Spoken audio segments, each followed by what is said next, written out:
बंधुओं, मुगलों का इस देश में आगमन हुआ। मुगलों के उस आगमन ने उनको ऐसी जगह दे दी जो उनकी कल्पना से बाहर थी। उनको लगा हम रेतीले टीलों से आए हैं, यहाँ तो हरे भरे मैदान हैं, नदियाँ हैं। ऐसी खेती कहाँ उन्होंने देखी, ऐसा सोना चांदी की चमक कहाँ उन्होंने देखी।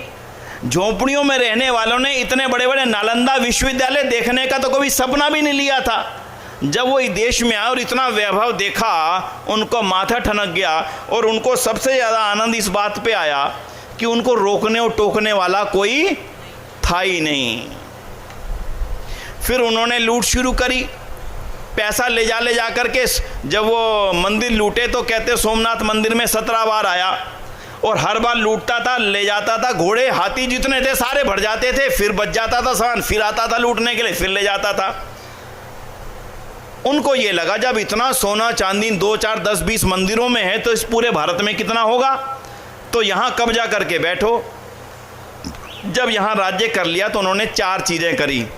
पहला, इनके वैभव चीज़ें नष्ट कर दो, इनके मंदिर तोड़ दिए, ये अपने आप खत्म हो जाएंगे।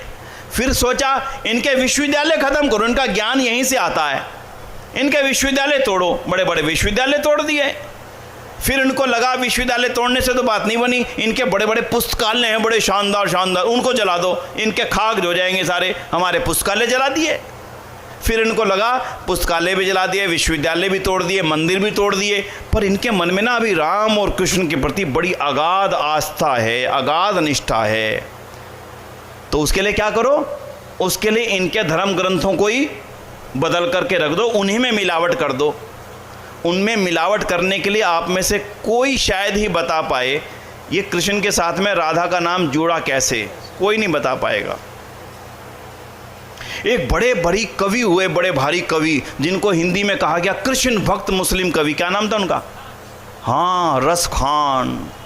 रस खान हमें भी पढ़ाया गया पाठ्य पुस्तकों के अंदर। और रस खान कृष्ण के क्या थे जी? बड़े भारी भक्त थे। भाई भक्त थे तो फिर रसखान क्यों रहे? रसखान ही क्यों रहे? बन जाते हिंदू, क्या दिक्कत थी? ना, रसखान को किसी ने प्लांट किया था इस काम के लिए कि तुमने कृष्ण के चरित्र पर जितने लांछन लगा सकते हो उतने लगा देना। और आराम से आज बैठ करके अपने मोबाइल में 2 घंटे लगाना, जो मैं बोल रहा हूँ बातें सबको समझना। उस रसखान ने उस श्री कृष्ण की मर्यादाओं को नष्ट कर करके उनको कहां से कहां पहुंचा के रख दिया। कपड़े उठाने वाला, स्त्रियों को देखने वाला, स्त्रियों को चूड़ियां बेचने वाला, गली गली घूमने वाला, भटकने वाला बना करके उनके चरित्रों को भ्रष्ट करके रख दिया। जिस मर्यादा पुरुषोत्तम राम के रामायण से हम प्रभावित थे, उनका उत्तरकांड लिखवा करके सारा का सारा उसकी पवित्रता को, सीता को, हमारी बेटी हमसे पूछती है एक बात नहीं समझ में आई पापा। मैंने कहा बोलो। बोले जब राम सीता को छुड़वा करके लाए, इतना बड़ा युद्ध किया, लंका को जला दिया, हजारों लोग मारे गए और उस सीता को लाकर छोड़ दिया, फिर क्या फ़ायदा हुआ? अब उस बेटी को मैं कैसे समझाऊं कि सब मिलावट है, ऐसा कभी हुआ ही नहीं। लेकिन बेटी के दिमाग में तो डाल दिया गया।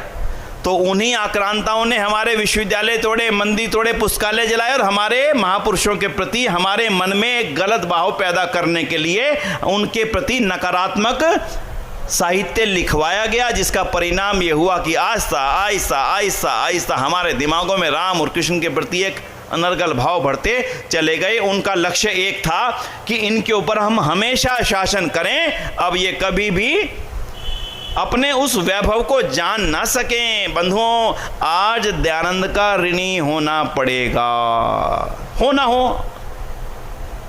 अगर दयानंद ना होते, आपको आपके प्राचीन वैभव को बताने वाला ही दुनिया में कोई था ही नहीं। आप तो मान चुके थे कि यही हमारे माई बाप हैं। आप तो मान चुके थे जब अंग्रेज आए, आपने कहा वो पहले मुगल थे, अब अंग्रेज आ गए, अब ये हमारे माई बाप हैं। ये बताने वाला कोई नहीं था आपको कि ये देश तुम्हारा है, ये इतिहास तुम्हारा था, ये बताने वाला कोई नहीं था। बंधुओं, ये बताने का काम आधुनिक काल में अगर किसी ने किया तो उसका नाम ऋषिवर देव दयानंद सरस्वती ही था, दूसरा कोई नहीं था जिसने तुम्हें ये बताया करके।